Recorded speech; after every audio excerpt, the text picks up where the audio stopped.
उत्तर प्रदेश व अन्य प्रदेशों के समस्त कार्यरत आउटसोर्स कर्मी साथियों का स्वागत है अभिनंदन आपके अपने YouTube channel MKS teaching point में। साथियों, बात करने वाले हैं हाई कोर्ट व सुप्रीम कोर्ट का क्या महत्वपूर्ण आदेश है। आदेश का निष्कर्ष किस प्रकार से नियमितीकरण व पेंशन व अन्य विशेष परिप्रेक्ष्यों को लेकर के महत्वपूर्ण है।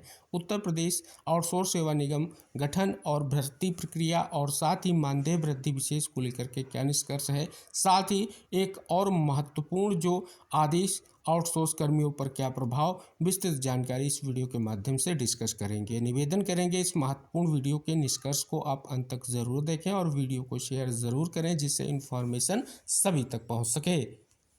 जैसा कि यहाँ पर अगर आप देखेंगे स्पष्ट तौर पर उत्तर प्रदेश आउटसोर्स सेवा निगम की अगर हम बात कर लें तो स्पष्ट है कि आउटसोर्स सेवा निगम में डीजी की नियुक्ति हो चुकी है। और सबसे बड़ी अहम बात यह है कि आउटसोर्स सेवा निगम के गठन की जो प्रक्रिया है वो उम्मीद है कि जल्द अपना जो है स्पष्ट तौर पर फाइनल निष्कर्ष लेकर के आएगी और जल्द ही जो लंबे समय का इंतजार है लाखों कार्यरत आउटसोर्स कर्मी साथियों को उनका इंतजार समाप्त होगा। मानदेय वृद्धि से लेकर के अन्य विशेष परिप्रेक्ष्यों को लेकर के इंतजार जारी है। हालांकि उम्मीद है कि आउटसोर्स सेवा निगम के गठन से उनके लंबे समय के इंतजार की जो स्थिति है वो स्पष्ट अवश्य होगी। जैसा कि आप यहाँ पर देख सकते हैं कि स्पष्ट तौर पर इंगित कराया गया है कि डीजी उत्तर प्रदेश आउटसोर्स सेवा निगम का अतिरिक्त प्रभार जो है दिया गया है और राज्य सरकार ने कार्यदायी संस्था के माध्यम से भर्तियों के लिए इस निगम का गठन किया है। इसकी देखरेख में विभागों में आउटसोर्स पर कर्मी रखे जाने हैं। फिलहाल सबसे अहम निष्कर्ष यही है कि कैबिनेट की मोहर लग चुकी है। प्रमुख सचिव की अध्यक्षता में बैठक के साथ ही नियमावली जारी हो चुकी है। अब उस महत्वपूर्ण आदेश का इंतजार है जो लाखों कार्यरत साथियों के लिए महत्वपूर्ण हो, क्योंकि आने वाली भर्तियों को लेकर के 4 कैटेगरियां डिवाइड कर दी गई हैं और उनके लिए मानदेय भी तय कर दिया गया है। फिलहाल जो हमारे प्रतीक्षारत और वर्षों से प्रयासरत और कार्यरत कर्मी हैं उनके लिए क्या निष्कर्ष आएगा, अभी भी इंतजार जो है जारी है। उम्मीद करेंगे जल्द एक विशेष निष्कर्ष आएगा जिसको लेकर के लंबे समय से इंतजार जारी है। अगली जो बड़ी खबर है वो हिमाचल प्रदेश से है कि अब दैनिक वेतन आधार पर काम करने वाले चतुर्थ श्रेणी कर्मियों को भी ओपीएस का लाभ। सुप्रीम कोर्ट के आदेश पर सरकार ने पेंशन देने को कहा, अधिसूचना संशोधित। हिमाचल प्रदेश में दैनिक वेतन आधार पर काम करने वाले हजारों चतुर्थ श्रेणी कर्मियों को भी अब पेंशन मिलेगी। राज्य सरकार ने चतुर्थ श्रेणी कर्मचारियों को बड़ी राहत देते हुए उन्हें ओपीएस के तहत शामिल करते हुए सुप्रीम कोर्ट के जो है आदेश का जो है स्पष्ट तौर पर या फैसले का जो है कहीं ना कहीं स्पष्ट तौर पर निष्कर्ष देखते हुए ये महत्वपूर्ण निष्कर्ष देखने को मिल रहा है। स्पष्ट है कि इस निर्णय से हिमाचल प्रदेश के हजारों दैनिक वेतन आधार पर लंबे समय से कार्य करने वाले कर्मचारियों को पेंशन का रास्ता जो है साफ हो गया है। तो फिलहाल देखेंगे एक बड़ी इंफॉर्मेशन देखने को मिल रही है जो इम्पोर्टेंट है।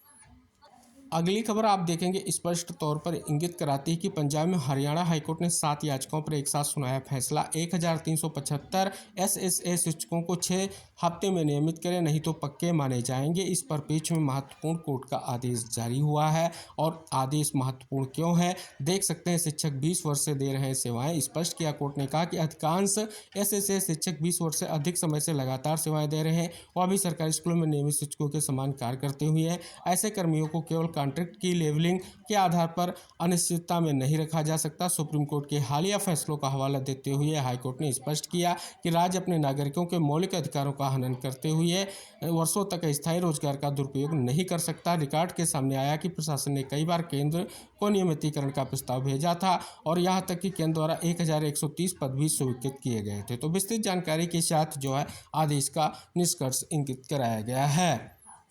अगली बड़ी खबर है कि 6 माह तक हड़ताल पर रोक, उपनल कर्मियों को नो वर्क नो पे। यहाँ पर देख सकते हैं आवश्यक सेवाओं का अनुरक्षण अधिनियम लागू, आदेश जारी। यहाँ पर देख सकते हैं प्रदेश सरकार ने आवश्यक सेवाओं से जुड़े विभागों के कार्मिकों की हड़ताल पर 6 माह तक के लिए रोक लगा दी है।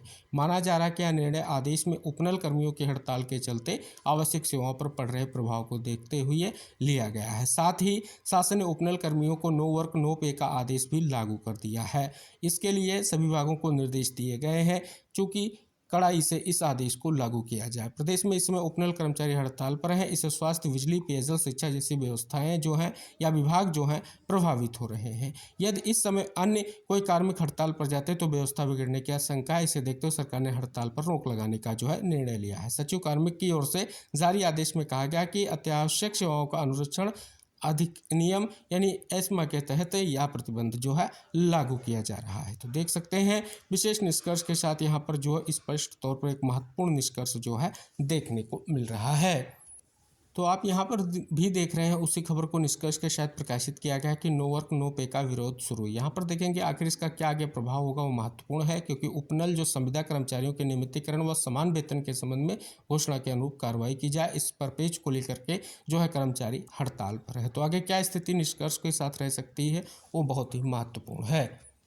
तो जैसा कि आपने यहाँ पर देखा स्पष्ट तौर पर जो आपके लिए महत्वपूर्ण निष्कर्ष था वो हमने डिस्कस किया। 2 से 3 राज्यों की वो महत्वपूर्ण खबरें भी डिस्कस की जो आउटसोर्स कर्मियों के लिए बहुत ही महत्वपूर्ण है, और उनका क्या निष्कर्ष है वो भी जानना आपके लिए अति आवश्यक है, क्योंकि जो हमारे कार्यरत आउटसोर्स कर्मी साथी हैं उनके लिए वो महत्वपूर्ण खबरें हम लगातार प्रोवाइड करा रहे हैं जो उनके लिए महत्वपूर्ण है। तो इन महत्वपूर्ण खबरों को आप अंत तक देखें, वीडियो को शेयर ज़रूर करें, इन्फॉर्मेशन सभी तक पहुँच सके। नेक्स्ट वीडियो में हम नेक्स्ट इन्फॉर्मेशन लेकर के फिर उपस्थित होंगे, तब तक के लिए टेक केयर, बाय बाय साथियों।